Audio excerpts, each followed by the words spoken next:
Babe of the day. Babe of the day. Rachel McLish, Part 2. In Part 1, I talked about the awesome movies of Rachel McLish. She didn't make too many, but she was great in what she did, and she deserved a much longer and more distinguished acting career.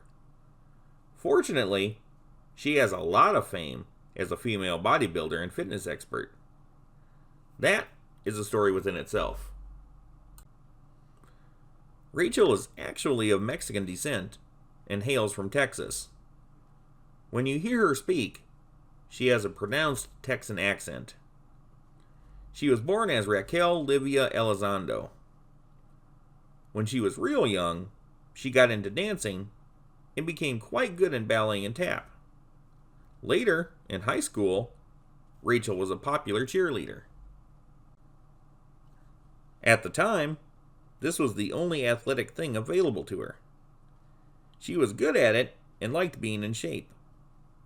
When she went to college, she didn't have an outlet for her physicality, so she got a bit out of condition. Rachel just wasn't feeling good. Strange, since her degrees were in physiology and health and nutrition.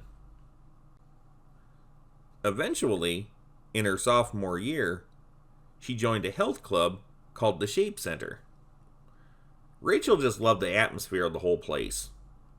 She liked what it did for her, as far as getting her back in shape, and she wanted to keep working at it and making herself better. This was the environment she wanted to be in. She also started working there. As far as working out goes, Rachel never considered yoga and Pilates real workouts. Not in the way the weight training was, and Rachel really wanted to work out. When she started doing it, nobody called it bodybuilding. At least not in her area. That's a label that was attached to it later. As far as she knew it, it was just called weight training, weightlifting, or pumping iron.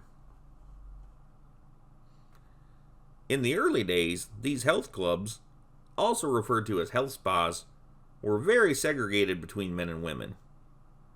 Women were able to go there on certain days, and men on the other days. So at the time she got started in it, there was no co-ed training. There was no men and women in a gym together until the early 1980s, after Rachel became a champion. To her recollection, there was nothing weird about it when it became co-ed. Probably because women like her, who started making female bodybuilders popular, kicked open some doors and made it acceptable. After Rachel graduated from college, she and the owner of Shape Center formed a partnership and decided to build a new health club in her hometown. This was in the summer of 1978, so the fitness craze hadn't really taken hold yet, but amazingly, the club was an instant smash success. In early 1979, Rachel married her college sweetheart, John McLish. The marriage didn't last, but she kept his last name. Later in 1979, the men's manager of her club tried convincing her to try out for the first ever U.S. Bodybuilding Championship for women to be held in 1980. Rachel was a bit reluctant to do it. She had seen the magazines of the muscle-bound men in little bikinis, and she didn't think it looked right. When she investigated it further, she found out that other women were into weightlifting too, but she thought they were doing it all wrong. She noticed that many of the women were trying to be exactly like the men, and she's called out that mistake her whole life. The only reason Rachel joined the competition is because her health club was about to expand into new locations, and the contest was going to coincide with their grand openings. The publicity, win or lose, was going to be great for the clubs. It just so happened that Rachel got first place, and the rest was history. What started out as a publicity stunt for her clubs turned out to be a whole new career. Rachel skyrocketed into fame in the sports world. After all, the competition got TV and magazine coverage. She made headlines on newspapers all around the world. Before that, she was just a glamour girl at the gym who looked good in the print ads and helped get people in shape. This was something else. Later that same year, in 1980, she became the first ever Ms. Olympia. This would become the highest honor a female bodybuilder could get. After this, Rachel was considered a serious bodybuilder by everyone. Now she was established. The next year she got second place, then first place again, then second place one last time before she retired. During her brief 4-year run in bodybuilding competition, Rachel always placed rather highly. She was never over-muscled like so many female bodybuilders were. Rachel got a bit of flack about that by some people in the business because she was beating out some women who definitely had bigger muscles. Rachel, however, perceived the competition to be how good a woman could look while still being feminine and not too bulky. She also thought it was important for a physique to be functional. Being too big limits your mobility. Rachel never had a problem with that. One thing that Rachel did have a problem with is other weightlifters, men and women, using steroids. She was adamantly opposed to it and insisted on getting her body through actual hard work. Rachel knew steroids was bad for a person's health and that they made you look like a freak. Manufactured muscles don't look as good or as real as actual muscles. In 1982, while she was still competing, Rachel appeared in Arnold Schwarzenegger's exercise video called Shape Up. Arnold had been the most famous bodybuilder in the world for years by that time. He had been in the first Conan the Barbarian movie, but he wasn't Terminator famous yet.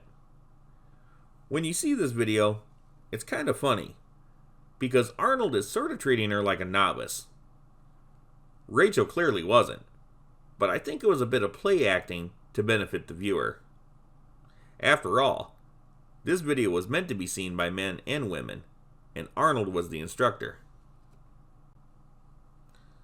In 1985, after Rachel had retired from bodybuilding, she appeared in the documentary film Pumping Iron 2: The Women. It was the follow-up to the successful Pumping Iron film from 1977, featuring Arnold and many others. Rachel considers her documentary to be the first women's reality show.